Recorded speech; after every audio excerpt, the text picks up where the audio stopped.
ओडिशारे बुढ़ाबुढ़ी मानू केमिति नवीन बाबू हस खुशी रखी ए माउसी मुठू शुण। नवीन पट्टनायक बाबद आम कौन कहूँ कहला बेलू आम छाती फाटी पड़ुची कांद भी आसूची बहुत दुख लगुच माने ये दुख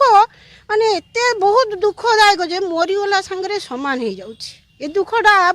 आम जीवन सारा भूली भी पारिमुनु एत बड़ दुख भी आम पाइमु बोली आशा केबे करिथिनु एत बड़ दुख पाइमु बोली केबे आम आशा करिथिनु एथर फास्ट पाइनु मु जतिके 24 वर्ष हेलानी माने एते सुंदर भाव में शासन करी चली ओडिशा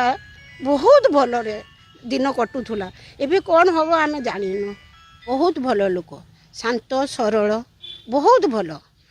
आउ आज जेहेतु हारी जीवारु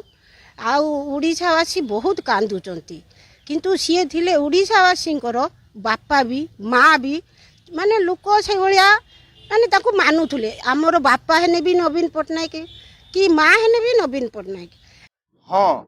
आज भी नवीन बाबू को पूरा ओडिशा झुरी होउछि।